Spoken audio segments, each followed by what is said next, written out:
చేరి వచ్చిన ప్రతి ఒక్కరికి ప్రభు అయిన యేసుక్రీస్తు నామమున అందరికీ వందనాలమ్మా. వందనాలన్నా. అందరూ బాగున్నారా? చాలా సంతోషం. ఎవరికైనా నిద్ర వస్తుంటే కొన్ని మంచినీళ్ళు తాగండి. ఇంకా నిద్ర వస్తుంటే ఒకసారి లేచి కూర్చోండి. ఇప్పుడు ప్రయాణిస్తేటప్పుడు డ్రైవర్కి నిద్ర వచ్చిందనుకో ఏం చేస్తాడు? మొహం కడుక్కుంటాడు, టీ తాగుతాడు. ఇంకా రన్నింగ్లో వచ్చిందనుకో గిచ్చుకుంటాడు తనకు తానే. మీరు గమనించినారు లేదో? అంటే నిద్రపోకోకుండా ఉండడానికి. ఎందుకంటే ఆయన నమ్ముకొని బస్సులో ఎంతమంది ఉన్నారో, వాహనాలు ఎంతమంది ఉన్నారో. అలాగే మనం కూడా దేవుడి మాటలు వింటున్నప్పుడు చాలా జాగ్రత్తగా, ఈ మాటలు చాలా విలువైన మాటలు. ఈ మాటలు మనం వింటున్నప్పుడు అంతే జాగ్రత్తగా వినాలని నా మనవి. వాక్య సహాయమై ప్రార్థన చేసుకుందాము. సర్వశక్తి గల దేవా, కృపామయుడా, మీ అమూల్యమైన ఘనమైన శ్రేష్టమైన నామమునికే స్తుతులు స్తోత్రములు ప్రభువా. ఇదిగో తండ్రి, అల్పుడను అయోగ్యుడను ఎన్నికే లేనటువంటి వారిగా ఉన్న నన్ను ఎంచుకొని ప్రభువా, నీ వాక్యము తండ్రి చదువుటకు వినిపించుటకు ఎంచుకున్న విధానాన్ని బట్టి స్తోత్రం ప్రభువా. ఇదిగో తండ్రి, నీ మాటలు మాట్లాడుచుండగా నరుడుగా నేను మాట్లాడితే అది వ్యర్థం తండ్రి. నన్ను మరుగు చేసి నీ మాటలతో నువ్వే మాట్లాడించి ప్రభువా, చేరి వచ్చిన ప్రతి హృదయానికి నీ మాటలు అందించి వాక్యం వినుచుండగా మాలో ఉన్న బలహీనతలు తీసివేసి తండ్రి, గ్రహించే మనసును వినగల చెవులను తండ్రి మనసునిచ్చి నీ మాటలను వర్ధిల్ల చేయమని మా ప్రభువును మా రక్షకుడైన యేసు ప్రభు యొక్క నామం బట్టి ప్రార్థిస్తున్నాం తండ్రి. ఆమెన్. హోషేయ గ్రంథము 6వ అధ్యాయము. హోషేయ గ్రంథము 6వ అధ్యాయము 3వ వచనము. యెహోవాను గూర్చిన జ్ఞానము సంపాదించుకుందాము రండి. యెహోవాను గూర్చిన జ్ఞానము సంపాదించుకున్నటకు ఆయనను అనుసరించుదము రండి. ఉదయము తప్పక వచ్చు రీతిని ఆయన ఉదయించును, వర్షము వలె ఆయన మన యొద్దకు వచ్చును. భూమును తడుపునట్టి తొలకరి వర్షము కడవరి వర్షము వలె ఆయన మన యొద్దకు వచ్చును. ఇక్కడ హోషేయ గారు ఈ మాటలలో వివరిస్తున్నాడు మనకు. ఏమనంటే, సకల ప్రజలారా, సమస్తమైన జనులారా, అందరూ కూడుకొని రండి, దేవుని గూర్చిన జ్ఞానము సంపాదించుకుందాము రండి. యెహోవాను గూర్చిన జ్ఞానము సంపాదించుకుందాము రండి.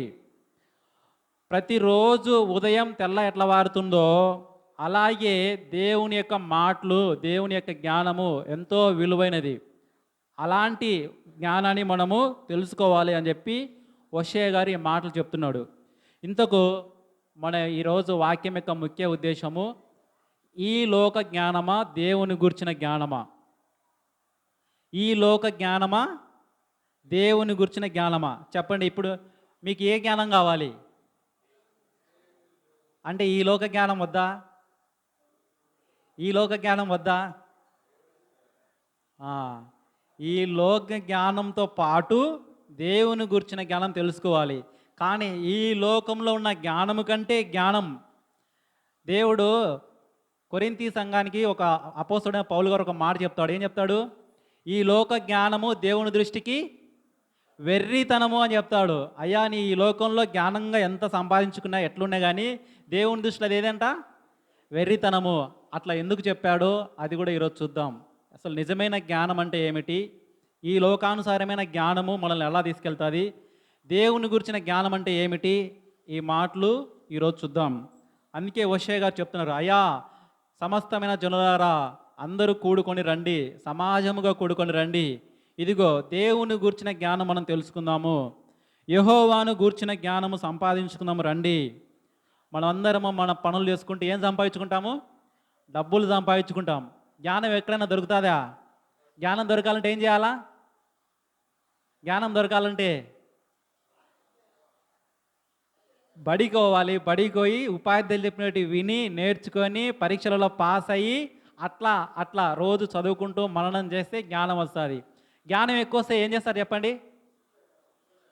ఉద్యోగస్తులు అవుతారు. ఉద్యోగస్తులైతే మంచి డబ్బులు వస్తాయి. డబ్బులు వస్తే మంచి రాయల్టీగా జీవించవచ్చు. అది ఈ లోక జ్ఞానం సింపుల్గా. ఇలాంటి జ్ఞానాన్ని సంపాదించుకున్న వ్యక్తి దేవుని దృష్టిలో ఎలా ఉంటాడంట? ఒకవేళ ఇలా ఈ లోకంలో మంచి డబ్బులు సంపాదించుకొని మంచి జ్ఞానంతో ఉండి బాగా జీవిస్తున్నాడు అనుకో, దేవుని గురించిన జ్ఞానం లేకపోతే అతడెవరు? వెర్రోనితో సమానమే. ఇంతకు ఈ మాటలు ఎందుకు చెప్పాల్సి వచ్చిందంటే మనం ఈరోజు చూద్దాం. ప్రసంగి అందరికీ తెలుసు కదా, ఎవరు రాశారు ప్రసంగి గ్రంథాన్ని? సొలొమోన్ గారు. మొదటి ప్రసంగి 1వ అధ్యాయము 18వ వచనం చూడండి.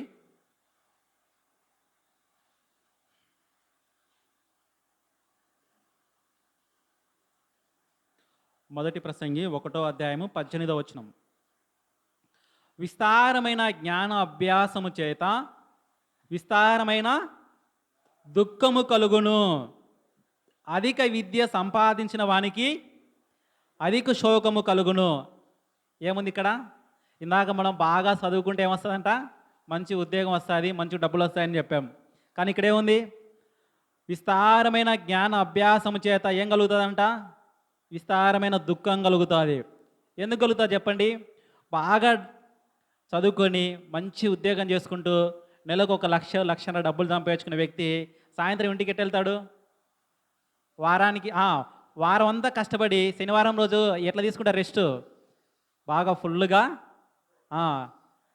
ఆయన ఆ దేహాన్ని ఎలాగోలా తృప్తిపరచుకోవాలి. అంత కష్టపడి సంపాదించుకున్న వ్యక్తి చూడండి, ఆ మద్యపానం సేవించడం వల్ల ఏం కలుగుతుంది? దుఃఖమే కలుగుతుంది చివరికి. అదే చెప్తున్నాడు. విస్తారమైన జ్ఞాన అభ్యాసం చేత విస్తారమైన దుఃఖము కలుగును.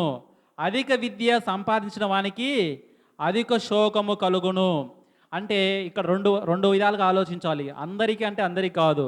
దేవుని గురించిన జ్ఞానం లేని వాళ్ళకే ఈ అధిక శోకము కానీ అధిక దుఃఖము కానీ కలుగుతుంది.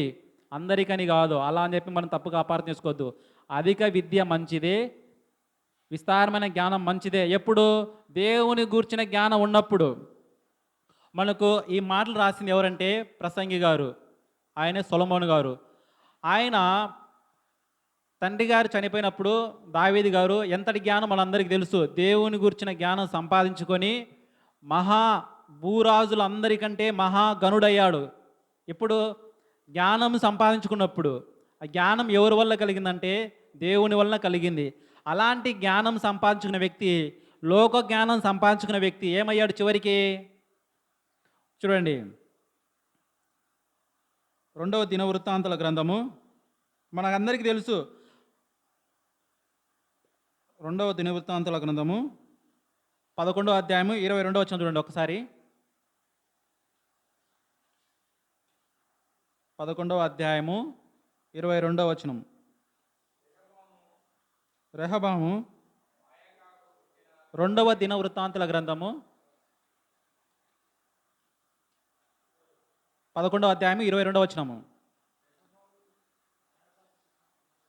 రాజైన సొలొమోను భూరాజులకందరికంటే ఐశ్వర్యమందును జ్ఞానమందును అధికుడయ్యాను అని ఉంటుంది చూడండి, మధ్యలో నుంచి ఉంటుంది. ఈ లోకంలో అందరికంటే ఐశ్వర్యవంతుడు జ్ఞానవంతుడు అయ్యాడు వాళ్ళ నాన్న చనిపోయిన తర్వాత. అలాంటి జ్ఞానవంతుడు ఎలా తప్పిపోయాడు? చూడండి, 1000 మందికి పైగా భార్యలు చేసుకొని కామంతో నిండిపోయి, చూడండి, భార్యల చేత తన హృదయం తిప్పుకొని దేవుని వైపు లేకుండా విగ్రహారాధన వైపు మల్లుకొని తన జీవితాన్ని మొత్తము నాశనం చేసుకున్నాడు. ఆయనే చెప్తున్నాడు, అయ్యా అధిక విద్య అధిక జ్ఞానం ఏం కలుగుతుందంటే అధిక దుఃఖము అధిక శోకము కలగజేస్తుంది అని చెప్పేసి. చూడండి, మనకు బైబిల్ గ్రంథంలో మోషే గారు మనందరికీ తెలుసు. మోషే ఎవరైనా? మోషే చూడండి, మోషే అపోస్తలుడైన పౌలు గారు, అపోస్తలుడైన పౌలు చూడండి, అపోస్తల కార్యములు 7వ అధ్యాయము 22వ వచనం చూడండి. అపోస్తల కార్యములు 7వ అధ్యాయము 22వ వచనము.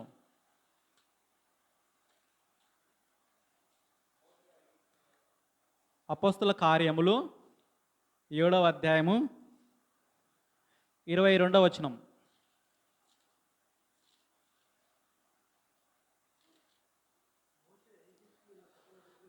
మోషే ఐగుప్తీయుల సకల విద్యలను అభ్యసించి మాటల యందు కార్యముల యందును ప్రవీణుడై ఉండడు.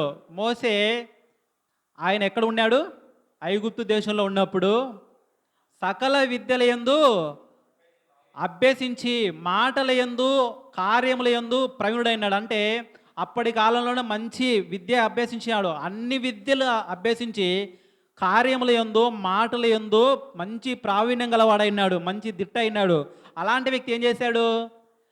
లోకంలో ఆయన 40 సంవత్సరాలకు ముందు మంచి సకల విద్యలను అభ్యసించిన వ్యక్తి, మంచి జ్ఞానం సంపాదించిన వ్యక్తి, దేవుని మాటలు బాగా మాట్లాడే వ్యక్తిగా ఉన్నప్పటికీ ఏమయ్యాడు? ఒక మనిషిని చంపాడా లేదా? అంత జ్ఞానవంతుడు మనిషిని ఎందుకు చంపాల్సి వచ్చింది అంటే ఆయనకు అప్పటికి ఇంకా దేవుని గురించిన జ్ఞానం లేకయే ఇది జరిగింది. చూడండి కిందనే ఉంటుంది, ఒక మనిషిని చంపాయని చెప్పేసి 24వ వచనంలో, వాని రక్షించి బాధపడిన వాని పక్షమున ఐగుప్తుని చంపాను అని చెప్పేసి. చూడండి, ఈ లోకంలో మన జ్ఞానం సంపాదించుకునే, విద్య సంపాదించుకునే కానీ దేవుని గురించిన జ్ఞానం లేకపోతే ఏమవుతుంది? ఇది వ్యర్థమవుతుంది. దానికి ఉదాహరణే ఈ మోషే గారు. ఒక మనిషిని చంపాడే లేదా? ఈ చంపిన తర్వాత పారిపోయి మిథ్యాని దేశంలో ఉన్నప్పుడు దేవుని దర్శనం కలిగి దేవుని అనుగ్రహం పొంది దేవునితో నడిచినప్పుడు ఏమయ్యాడు? చివరికి ఆయన దేవునియే సాక్షి చెప్తున్నాడు. ఇదిగో మోసే అని ఆయన మిక్కిలి సాత్వికుడు. ఈ భూమి అంతటిలో మిక్కిలి సాత్వికుడు ఎవరంటే ఈ మోసేనే. నా ఇల్లంతటిలో నమ్మకమైన వ్యక్తి ఎవరంటే ఈ మోసేనే అని చెప్పి దేవుని గురించి తెలుసుకున్న తర్వాత ఆయన పొందిన సాక్ష్యం. చూడండి, మనం కూడా గమనించాలి, మనం చేసే పనులు ఎలాంటివి, మన ప్రవర్తన ఎలాంటిది, మనం దేవుని యందు ఎలా నడుచుకుంటున్నాం అని చెప్పేసి. సకల విద్యలు అభ్యసించిన వ్యక్తి మొట్టమొదటికి ఎట్లున్నాడు? ఒక మనిషిని చంపే విధంగా ఉన్నాడు. తర్వాత దేవుని గురించిన జ్ఞానం సంపాదించుకున్న తర్వాత ఇదిగో దేవుని ద్వారా సాక్ష్యం పొందుతున్నాడు. సకల విద్యలు అభ్యసించిన వ్యక్తి ఇక్కడ ఏమయ్యాడంటే ఇదిగో నా ఇల్లు అంతటిలో నమ్మకమైన వాడుగా ఉన్నాడు, సాత్వికుడిగా ఉన్నాడు అంటున్నాడు. ఇదిగో జ్ఞానం లేకపోతే ఏం చేస్తామంటే ఇదిగో ఇలాగే తయారవుతారు. చూడండి, ఇది పాత నిబంధనలు. మనకు సొలొమోను గారి గురించి చూసాము, మోసే గారి గురించి చూసాము. వాళ్ళు ముందు సకల విద్యలు అభ్యసించిన కానీ ముందు ఎలా ఉన్నారు, దేవుని నమ్ముకున్న తర్వాత ఎలా అయ్యారని చెప్పేసి. కొత్త నిబంధనలో ఒక ఆయన ఉన్నాడు. ఎవరైనా? అపోస్తలుడైన పౌలు గారు. మనం లాస్ట్ వారంలో చదువుకున్నాం. లాస్ట్ వారం మనం చదువుకున్న సబ్జెక్ట్ ఏంటి? సబ్జెక్టు నశించిపోతున్న వారికి దేవుని యొక్క సువార్త ఎట్లుంటుందంట? వెరితనంగా ఉంటుంది అని చెప్పేసి. పౌలు కూడా సకల విద్యలు అభ్యసించి యూదులలో ఆయన ఉన్నప్పుడు దేవుని గురించి ఎవరైతే వాక్యం చెప్తున్నారో, స్త్రీలైతేనేమి పురుషులైతేనేమి వాళ్ళందరినీ ఈడ్చుకొని వచ్చి సంఘాన్ని పాడు చేసే విధంగా ఉన్నాడు. ఎప్పుడు? ఈ లోకం జ్ఞానంతో నిండినప్పుడు, ఈ లోకంలో ఉన్నటువంటి జ్ఞానం పొందినప్పుడు సంఘాన్ని హింసించేవాడిగా ఉన్నాడు. తర్వాత దేవుని దర్శనం వలన దేవుని జ్ఞానం పొంది తర్వాత ఏమయ్యాడు? ఇదిగో దేవుని యొక్క సువార్తను ప్రకటించుకుంటూ ఈ పత్రికలన్నీ రాయనికి కారకుడయ్యాడు. దేవుడు ఏర్పరిచిన సంఘాన్ని పునాదిని ఈయన కట్టాడు. దేవుని సంఘాలను కట్టుకుంటూ వచ్చిన వ్యక్తిగా అపోస్తుడైన పౌలు గారిని చూస్తున్నాం. ఇవన్నీ ఎందుకు వస్తున్నాయంటే మనం ఎన్ని సకల విద్యలు నేర్చుకునే కానీ దేవుని గురించిన జ్ఞానం లేకపోతే అది వ్యర్థము. చూడండి, యెషయా గ్రంథము 47వ అధ్యాయము, యెషయా గ్రంథము 47వ అధ్యాయము 10వ వచనం చూడండి. యెషయా గ్రంథము 47వ అధ్యాయము 10వ వచనం. నీ చెడుతనమును నీవు ఆధారం చేసుకొని ఎవ్వడును నన్ను చూడడని అనుకొంటివి, నేనున్నాను, నేను తప్ప మరి ఎవ్వరునూ లేరని నువ్వు అనుకొనున్నట్లుగా నీ విద్యయు నీ జ్ఞానమును నిన్ను చెరిపివేసెను. చూడండి, బాగా సంపాదించుకున్నావు, ధనము, డబ్బు, జ్ఞానము, హోదా అన్నీ సంపాదించుకున్నావు, ఇంకా ఎవ్వరూ లేరు, ఇదిగో నేను తప్ప ఇంకా ఎవ్వరు లేరు అని చెప్పి ఒంటరిగా నువ్వు ఫీల్ అవుతున్నావేమో, ఇదిగో నీ చెడుతనం ఆధారం చేసుకొని నువ్వు ప్రవర్తిస్తున్నావేమో, ఇదిగో నువ్వు సంపాదించుకున్న విద్యనే, నువ్వు సంపాదించుకున్న ధనమే నేనేం చేస్తుందంట, చెరిపివేస్తుంది. ఎప్పుడు దేవుని గురించిన జ్ఞానం లేకపోతే ఏమవుతుందంట, మనము సంపాదించుకున్న విద్య, మనం సంపాదించుకున్న డబ్బులే మనల్ని ఏం చేస్తాయి, చెరిపివేస్తాయంట. చూడండి, ఇదే యెషయా గ్రంథము ఇంకొక మాట చూడండి. యెషయా గ్రంథము 5వ అధ్యాయము 13వ వచనము. యెషయా గ్రంథము 5వ అధ్యాయము 13వ వచనం చూడండి ఒకసారి. కావున నా ప్రజలు జ్ఞానము లేకయే చెరపట్టబడిపోచున్నారు, వారిలో గనులైన వారు నిరాహారులుగా ఉన్నారు, సామాన్యులు దప్పిచేత జ్వరపిడులవుదురు. చూడండి, చాలామంది ప్రజలు దేవుని యొక్క జ్ఞానం లేక ఏమైపోతున్నారంట, చెరపట్టబడవచ్చున్నారంటే ఎక్కడికి వెళ్తున్నారని కాదు, ఎక్కడికో వెళ్తున్నారని కాదు, ఇదిగో వేరే దానికి బానిసలుగా మారుతున్నారు. దేవుని గురించిన జ్ఞానం లేక కామానికి బానిసలు అవుతున్నారు, మద్యపానానికి బానిసలు అవుతున్నారు, చెడు అలవాట్లకు బానిసలు అవుతున్నారు, ఇదిగో వ్యసనాలకు బానిసలు అవుతున్నారు. ఇది దేవుని గురించిన జ్ఞానం లేకయే ఇవన్నీ జరుగుతున్నాయి అని యెషయా గారు ఈ మాటలు మనకు జ్ఞాపకం చేస్తున్నారు.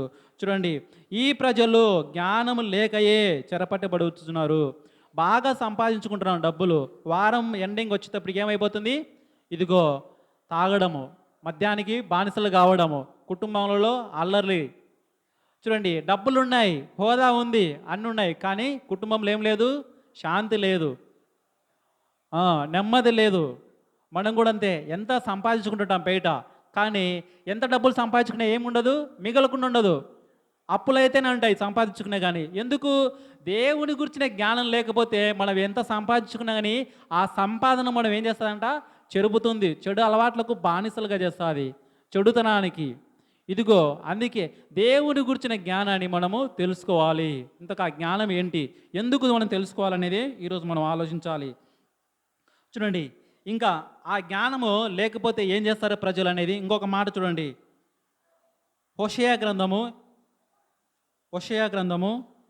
5వ అధ్యాయము 4వ వచనం చూడండి ఒకసారి. హోషేయ గ్రంథము 5వ అధ్యాయము 4వ వచనం.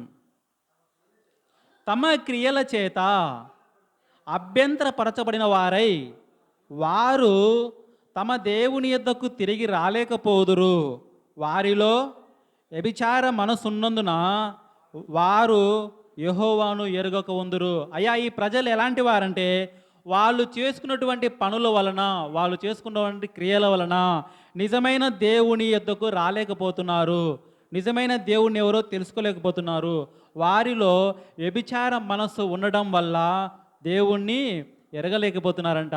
ఇప్పుడు మన కూడా చాలామంది ప్రార్థనకు వచ్చేవారిగానే ఉంటున్నాం, ప్రార్థనలోనే జీవిస్తున్నాం, కానీ ఒక్కొక్కసారి నీ హృదయంలో ఉండే మనసు నీకు తెలియదు, అంటే మాకు ఎదుటి వారికి తెలియదు మన హృదయంలో మనం ఏం తలంచుకుంటున్నామా అని చెప్పేసి. ఇదిగో కొంతమంది వ్యభిచార మనస్సు ఉండటం వల్ల ఇక్కడికి వచ్చి కూర్చున్నా కానీ దేవుని గురించి మనం తెలుసుకోలేకపోతున్నాం. ఇక్కడ ఉన్నంతసేపు బాగానే ఉంటాం, కానీ బయటికి వెళ్ళిన తర్వాత మళ్ళా మన ప్రకారమే మనం నడుచుకుంటాం. ఎందుకే చెప్తున్నాడు చూడండి, తమ క్రియల చేత అభ్యంతరపరచబడిన వారై వారు తమ దేవుని యొద్దకు తిరిగి రాలేకపోదురు, వారిలో వ్యభిచార మనస్సు ఉండుట వలన వారు యెహోవాను ఎరుగక ఉందురు. చూడండి, దేవుని ఎందుకు తెలుసుకోలేకపోతున్నారంటే వాళ్ళలో ఏం మనసు ఉందంట, వ్యభిచారం అనే మనసు. వ్యభిచారం అంటే ఒక స్త్రీ పురుషునితో పోవడమనే కాదు, విగ్రహారాధన కూడా వ్యభిచారంతో సమానమే.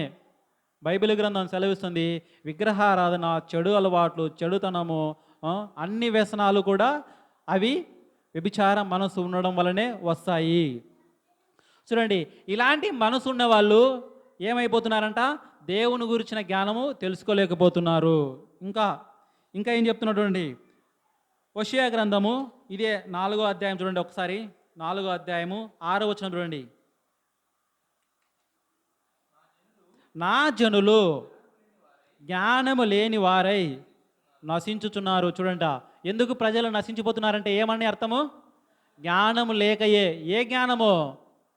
దేవుని గురించిన జ్ఞానము, ఈ లోక జ్ఞానం కాదు. దేవుని గురించిన జ్ఞానము లేకయే ఈ జనులు నశించిపోతున్నారు.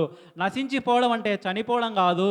ఇదిగో వేరే వాటికి అలవాటు పడడము, మద్యానికి, కామానికి, చెడు అలవాట్లు, వ్యసనాలకు బానిసలవుతూ తమ జీవితాలను నాశనం చేసుకుంటున్నారు. చూడండి, అందుకే యేసుప్రభు వారు ఇక్కడికి వచ్చి ఏం చెప్పాడు? ఈ లోకానికి వచ్చినప్పుడు ఒక మాట చెప్పారు, నశించిన దానిని వెదికి రక్షించుటకే నేను ఈ లోకమునకు వచ్చి తిని అని. ఇక్కడ ఏం చెప్తున్నాడు? ఇదిగో నా ప్రజలు జ్ఞానము లేకయే నశించిపోతున్నారని చెప్తున్నాడు. ఈ నశించిపోతున్న వారిని వెదికి రక్షించడానికి నేను వచ్చానయ్యా అని యేసుప్రభు చెప్తున్నారు. ఈ మాటలు చెప్పింది ఎవరితో చెప్పండి? జక్కయ్య గారితో చెప్పారు. జక్కయ్య ఎవరు? ఈ లోకంలో నివసించినప్పుడు మంచి ధనవంతుడైన ట్యాక్సీ కలెక్టర్, పన్ను వసూలు చేసేవాడు, మంచి డబ్బులు ఆదాయం బాగా వచ్చేది. ఒక్కసారి యేసుప్రభుని చూసిన తర్వాత, యేసుప్రభును చేర్చుకున్న తర్వాత ఏమయ్యాడు జక్కయ్య? ఇదిగో తను సంపాదించిన ఆస్తిలో మొత్తము బీదలకు ఇవ్వాలని నిశ్చయించుకున్నాడు. సగం బీదలకు ఇస్తున్నాను అని చెప్పేసి బహిరంగ ప్రకటన చేశాడు. అంటే దేవుని గురించిన జ్ఞానం ఎప్పుడైతే ఆయన తెలుసుకున్నాడో, నిజమైన దేవుని అయితే తెలుసుకున్నాడో, వెంటనే ఏమయ్యాడు? ఇదిగో తను సంపాదించుకున్నది ఆస్తిని పేదలకు ఇవ్వాలని నిశ్చయించుకున్నాడు.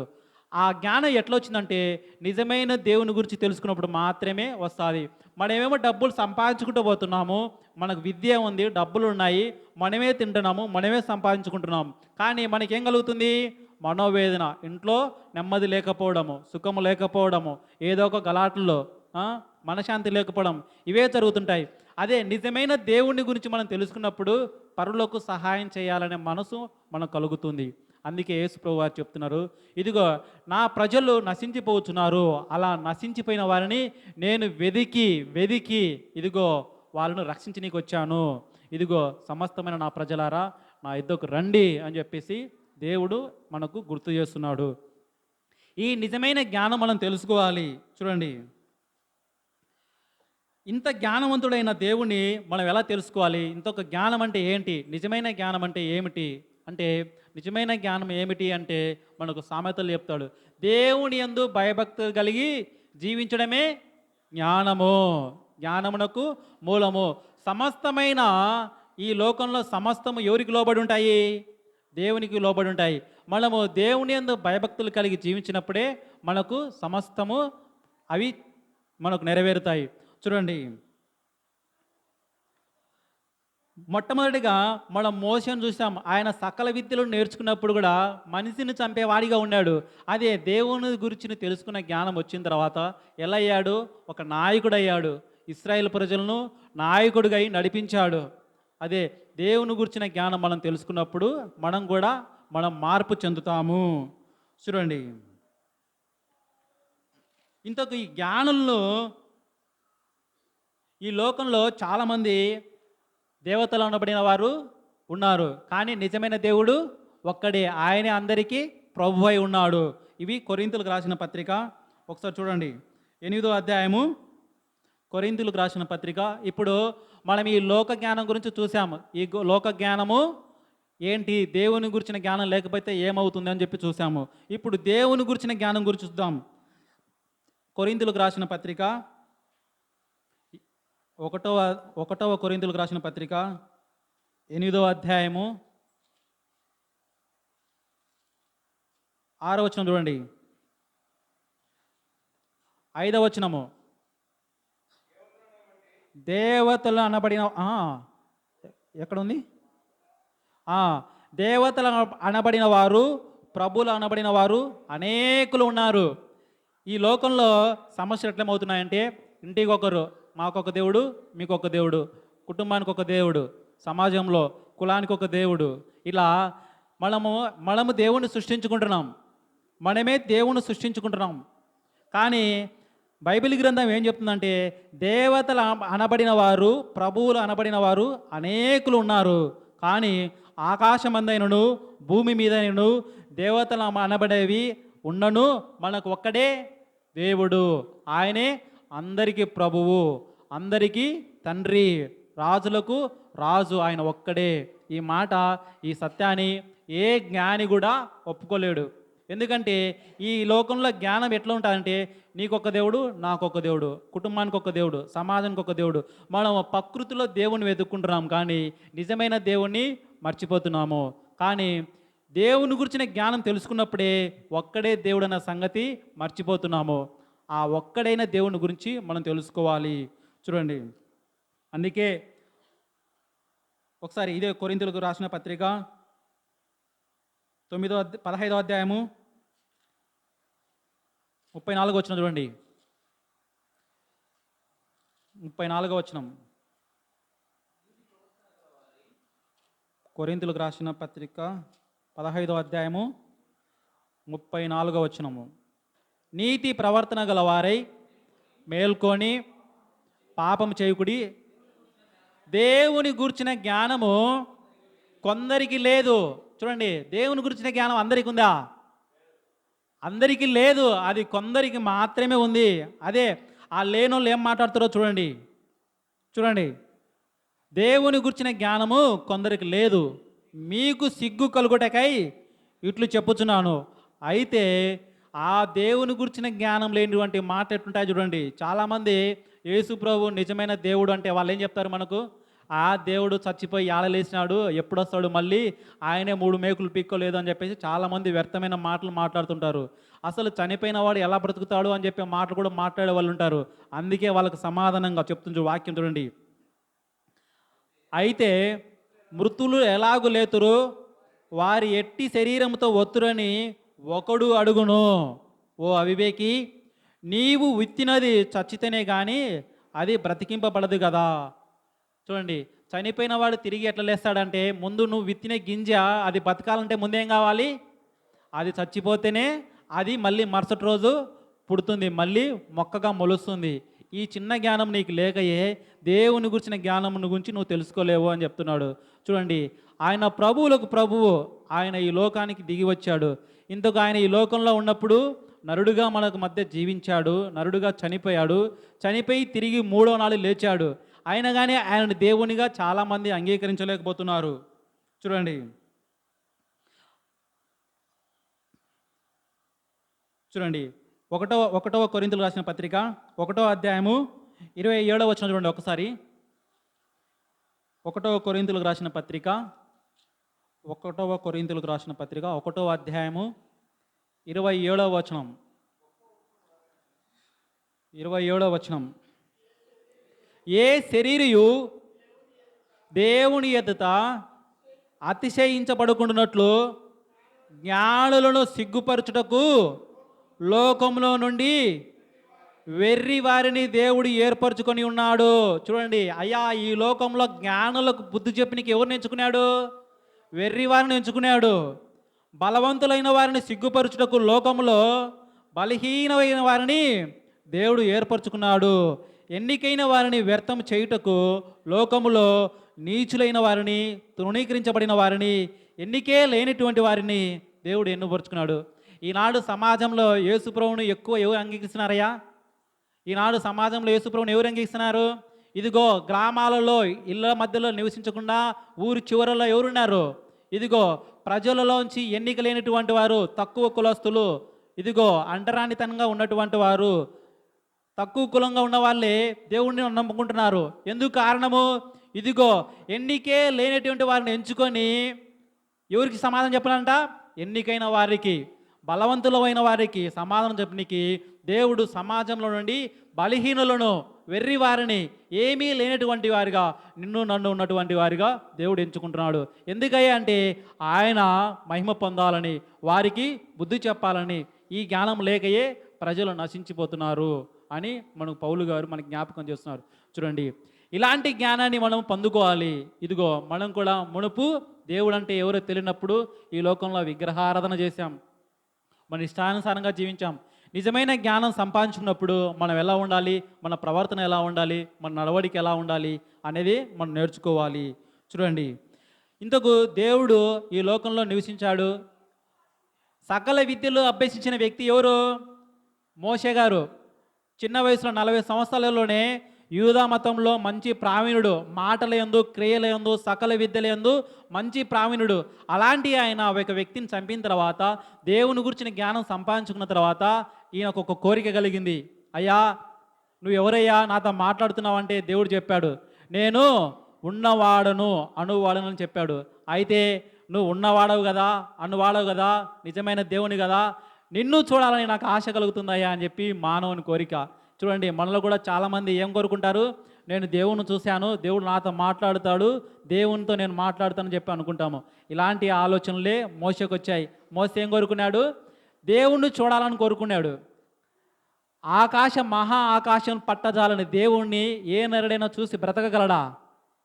అప్పుడే దేవుడు సమాధానం చెప్పాడు, ఓ మోషే, నువ్వు నన్ను చూడలేవు, చూసినా కానీ బ్రతకలేవు. నువ్వే కాదు, ఈ భూమండలంలో ఏ నరుడు చూసి నన్ను బ్రతకలేడయ్యా అని చెప్పాడు. కానీ ఈ లోకంలో చాలామంది దేవుణ్ణి నిద్ర లేపే వాళ్ళు ఉన్నారు, పూజించే వాళ్ళు ఉన్నారు, పడుకోబెట్టే వాళ్ళు ఉన్నారు, ఊపే వాళ్ళు ఉన్నారు, తాళం వేసి భద్రం వేసే వాళ్ళు ఉన్నారు ఇంట్లో పెట్టి. దేవునికి కాపలాదారులుగా ఒక నరుడు ఉంటున్నాడు. కానీ దేవుడు ఎవరంట, అయ్యా నన్ను చూడాలంటే నీ తరం కాదు, నరుడుగా నువ్వు నన్ను చూడలేవంటున్నావు. అలాంటి చూడజాలని స్థితిలో ఉన్నటువంటి దేవుడు ఈ లోకానికి ఎట్లా వచ్చాడు, తన మహిమను తగ్గించుకొని ఈ లోకానికి వచ్చాడు. చాలామంది ఇదే పొరపడుతున్నారు, దేవుణ్ణి ఎవరు చూడలేదు కదా, యేసుప్రభువుని చూశారు కదా, ఈయన దేవుడు ఎట్లయితాడా అని చెప్పేసి. ఇదిగో, భూమి నుండి మట్టి నుండి ఒక మనుషుని చేసిన దేవుడు ఎవరైనా చేశారా? ఈ సృష్టిలో మట్టి తీసుకొని మట్టి బొమ్మను చేసి ఇదిగో జీవాయు ఊది మనిషిని చేశాడా? జీవం గల దేవుడు ఒక్కడే ఆ కార్యం చేశాడు. అదే దేవుడు ఈ లోకానికి తన మహిమను తగ్గించుకొని వచ్చినప్పుడు, ఇదిగో చనిపోయి 4 రోజుల తర్వాత ఉన్న వ్యక్తిని, మనిషి చనిపోతే కుళ్ళిపోనికి ఎన్ని రోజులు పడుతుంది, శరీరం పొట్టబయలు పనికి ఎన్ని రోజులు పడుతుంది, 2-3 రోజులు. అట్లా వదిలేసామంటే శరీరం అవుతుంది, ఉబ్బి ఉబ్బి పైలిపోతుంది, పొట్ట పైలిపోతుంది. కానీ 4 రోజుల తర్వాత పేరు పెట్టి పిలిచాడు. ఏమని పిలిచాడు? లాజరు బయటికి రా అంటే. ఎట్లా వచ్చాడు ఆయన? చనిపోయిన వ్యక్తి, 5 రోజుల నుంచి పడిపోయిన వ్యక్తి, చనిపోయిన వ్యక్తి, జీవం లేని వ్యక్తి లేచి వచ్చాడు. ఎందుకు? జీవము గల దేవుడు పిలిచాడు. జీవము గల దేవుని మాటలు ఆయనలో ఉన్నాయి. ఆయన నిజమైన దేవుడు అని బైబిల్ గ్రంథం సాక్ష్యం ఇస్తుంది. ఈ మాటలు మనం గ్రహించలేక, ఇదిగో ఆయన కూడా నరుడుగానే అని చెప్పి మనము తెలుసుకోలేకపోతున్నాము. ఎందుకంటే దేవుని గురించిన జ్ఞానం ఎవరికైతే ఉంటుందో వాళ్ళకు మాత్రమే ఈ మాటలు తెలుస్తాయి. పోండి, యెరూషలేము ప్రాంతానికి పోండి, దేవుడు అక్కడ చూసిన ప్రదేశాలు, నడిచిన ప్రదేశాలు, లాజరును లేపిన ప్రదేశాలు, అవన్నీ సజీవ సాక్ష్యాలుగా నేటికి కనబడుతున్నాయి. ఇంత సజీవమైన సాక్ష్యాలు మనం కనబడుతున్నప్పటికీ ఇదిగో చాలామంది అంగీకరించలేకపోతున్నారు. కారణము దేవుని గురించిన జ్ఞానం లేకయే. ఈ జ్ఞానంతో, ఈ లోక జ్ఞానంతో నిండి ఉన్నప్పుడే. చూడండి, ఈ సృష్టిలో మనం ఏవైనా సృష్టించవచ్చు, బైకులు ఎన్నైనా సృష్టించవచ్చు, వాహనాలు, విమానాలు, బస్సులు, మనం ఏమైనా సృష్టించను, కానీ ఒక మనిషిని సృష్టించలేము, ఒక మనిషికి జీవం పోయలేము. దేవుని సృష్టి ఎలా ఉంటుందంటే, ఈ లోకంలో 900 కోట్ల జనాభా ఉండే కానీ ఏ ఒక్క నరుని యొక్క హస్తము రేఖలు ఒకరితో మ్యాచ్ కావు. నీ చూపు వేరే ఒక వారి చూపులతో మ్యాచ్ కావు. నీ వేలు ముద్రలు దేవుని వేరే వాళ్ళ ముద్రలతో మ్యాచ్ కాలదు. అది దేవుని సృష్టి. ఇదిగో, దేవుడు సృష్టించినటువంటి చెట్టు పనులు ఇస్తుంది. ఆ న్యాచురల్ పనులను మనిషి ఎప్పటికీ సృజించలేడు. అది దేవుని సృష్టి, దేవుని జ్ఞానము. అందుకే మనుషుల యొక్క జ్ఞానము దేవుని దృష్టికి వెర్రితనం. అందుకే చెప్పాడు, అయ్యా నీ జ్ఞానం అంతా వెర్రితనం అయ్యా అని చెప్పేసి. ఒక ఆయనంట, ఇది నేను విన్న వాక్యము, చదివినది విన్నది. ఒక ఆయనంట ఇంజనీరు, మంచి బ్రిడ్జి కట్టిస్తానంట ఆ ఊర్లో. బాగా బ్రిడ్జి కట్టిస్తుంటే అందరూ పనికి వస్తారు కదా, పనికి వచ్చే వాళ్ళతో మాటలు చెప్తున్నానంట. ఎవరైనా చదువుకున్న వ్యక్తి కొన్ని మాటలు చెప్తున్నప్పుడు వింటారు కదా. అందులో ఉన్నతమైన అధికారి ఇంజనీరు, అయ్యా మనందరికీ చాలామంది దేవుళ్ళు ఉన్నారు, దేవుళ్ళు చాలామంది ఉన్నారు, ఎవరు ఇష్టానుసారంగా వాళ్ళు జీవించండి అని ఆయన మాట్లాడుతున్నాయంటే, మనందరికీ దేవుడు ఒక్కడే ఉన్నాడు, అందరికీ అన్ని విధాలుగా మనకు సహకరిస్తాడు అని చెప్పి. ఇదిగో మీరు ఏం చేసినా కానీ ఆయన ఇంజనీర్ ఏం చెప్తున్నా అంటే, ఇదిగో అందరి దేవుళ్ళు ఒకడే, దేవుడు ఒక్కడని చెప్పాలి ఆయన. అందరి దేవుళ్ళు ఒకడే అని చెప్పాడు. అందరి దేవుళ్ళు ఒక దేవుడు అవుతాడా? ఒకసారి ఆలోచించండి. సరే, ఆ రోజు పనికి వచ్చిన వాళ్ళలో ఒక ఆయనకు జ్వరం వచ్చిందంట రాత్రి. రాత్రి జ్వరం వచ్చుంటే ఇంజనీర్ దగ్గరికి పోయానంట. అయ్యా ఇంజనీర్ గారు నాకు జ్వరం వచ్చింది మందులు అంటే ఆయన చెప్పిన సమాధానం, అయ్యా నేను ఇంజనీర్ను, బ్రిడ్జిలు కడతాను, ఇల్లు కడతాను, కానీ నీకు మందులు ఎలా ఇస్తానంటే నువ్వే ఏం చెప్పావు పొద్దున, ఉదయం ఏం చెప్పావు, అందరి దేవుళ్ళు ఒక దేవుడు అని చెప్పావు కదా, ఇదిగో నాకు రోగం వస్తుందంటే నువ్వు డాక్టర్వే కదా, ఇంజనీర్ ఎవరైనా కానీ నువ్వే ట్రీట్మెంట్ చేయాలి మాకు అని చెప్పాడు. అదే ఈ లోక జ్ఞానము అలా తీసుకెళ్తుంది. అందరి దేవుళ్ళు ఒక దేవుడు కాదు, అందరికీ దేవుడు ఒక్కడే. అందరికీ దేవుడు ఒక్కడే అన్న మాటను మర్చిపోతున్నారు.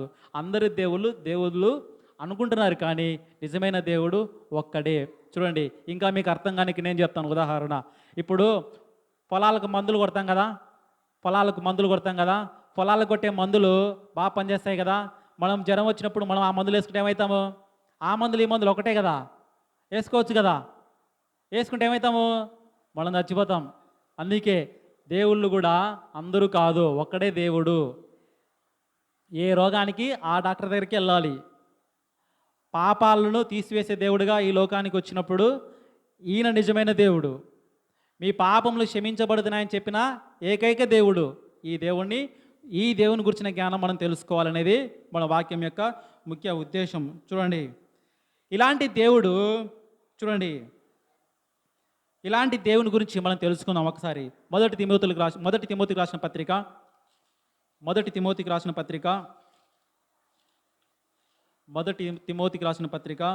1వ అధ్యాయము 17వ వచనం చూడండి. అయ్యా నిజమైన దేవుడు, నిజమైన ఎవరు అంటే చూడండి ఒకసారి. మొదటి తిమోతికి రాసిన పత్రిక 1వ అధ్యాయము 17వ వచనం చదవండి. బైబిల్ ఉన్నాయి కదా, కనీసం బైబిల్ తిప్పండి, తెచ్చుకున్నారు కదా. అయ్యా నేను వాక్యం మొదలుపెట్టక ముందే చెప్పాను, నిద్రపోయే వాళ్ళు ఎవరనంటే కాస్త నీళ్ళు తాగండి, కొంచెం అటు ఇటు చూడండి, గిచ్చుకోండి, నిద్రపోవకనని చెప్పాను. ఎందుకు, దేవుని గురించిన జ్ఞానం మనకు లేకయే మనం ఇవన్నీ తెలుసుకుంటున్నాము. అయ్యా మనకెట్టా చదువు రాదు, మనం ఓన్గా చదవలేము, బైబిల్ చదివినా అర్థం కాదు కొంతమందికి, పోనీ అర్థమయ్యే వాళ్ళు చెప్తున్నారంటే వినము. చూడండి, ఈ మాటల్లో ఎంతో విలువైన మాటలు ఉన్నాయి. ఈ మాటలో దేవుని గురించిన మాటలు చూడండి. సకల యుగములలో రాజై ఉండి అక్షయుడును అదృశ్యుడునగు అద్వితీయ దేవునికి ఘనతయు మహిమయు యుగ యుగములు కలుగునుగాక, ఆమేన్. చూడండి, ఈ మాటలో 3 మాటలు ఉన్నాయి ఈ వచనంలో. సకల యుగములలో రాజై ఉండి. అయ్యా ఈ లోకంలో రాజు అంటే ఎవరయ్యా? ఈ లోకంలో రాజుగా ఎవరున్నారు చెప్పండి? మనం అనుకుంటాం దావీదు మహారాజు, అలెగ్జాండర్ గారు, సొలొమోను గారు అన్నారు. కానీ వాళ్ళ కాలానికే 40 సంవత్సరాలు 50 సంవత్సరాలు జీవించారు, పోయారు. కానీ సకల యుగములలో రాజై, ఇశ్రాయేలు రాజు, యూదుల రాజు, అన్యజనులకు రాజు నా యేసు ప్రభు. ఇదిగో గ్రీసు దేశస్తులో యేసు ప్రభు పుట్టినప్పుడు వచ్చి ఇదిగో యూదుల రాజుగా పుట్టినవాడు ఎక్కడున్నాడు అని చెప్పేసి అడిగారా లేదా? యూదుల రాజుగా పుట్టినవాడు ఎక్కడున్నాడు అని చెప్పేసి గ్రీసు దేశస్తులు, తూర్పు దేశ జ్ఞానులు అడిగారు. అదే కీర్తనల గ్రంథంలో 45వ వచనంలో అనుకుంటా, ఒకసారి చూడండి. 47వ కీర్తన 7వ మాట చూడండి. 47వ కీర్తన 7వ వచనము.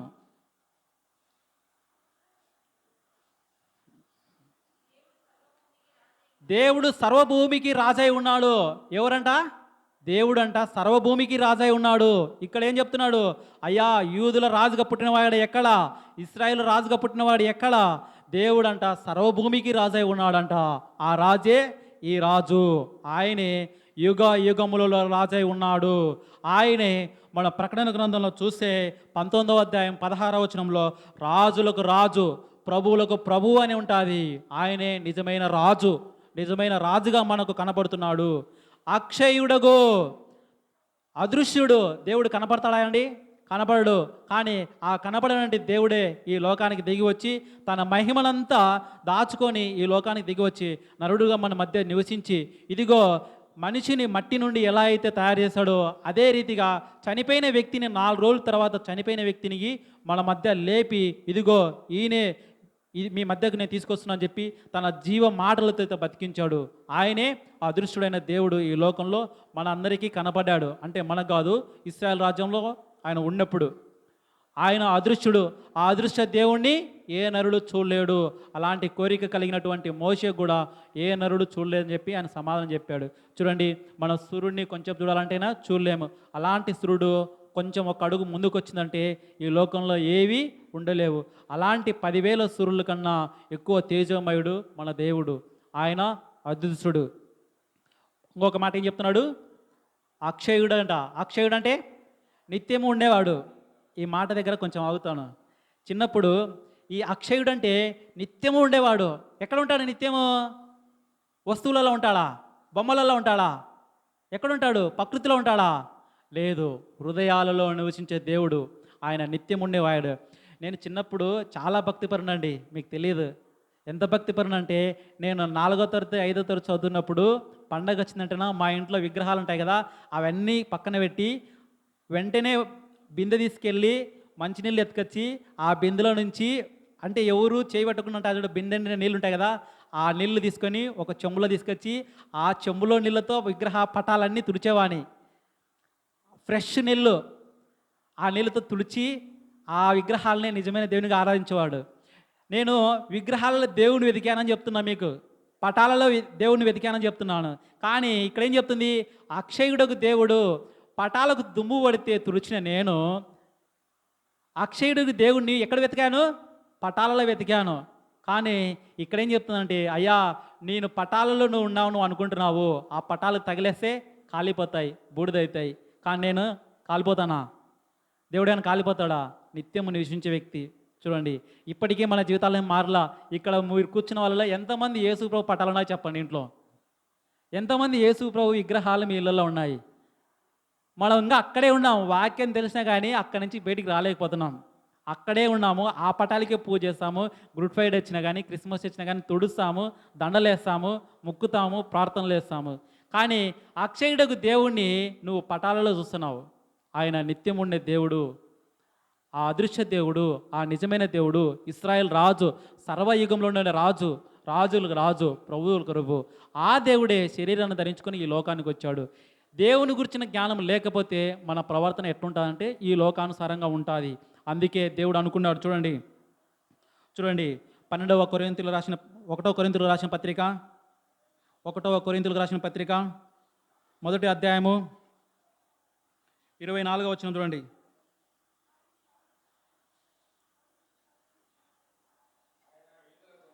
ఆయన యూదులకు ఆటంకముగాను అన్యజనులకు వెర్రితనముగాను ఉన్నాడు.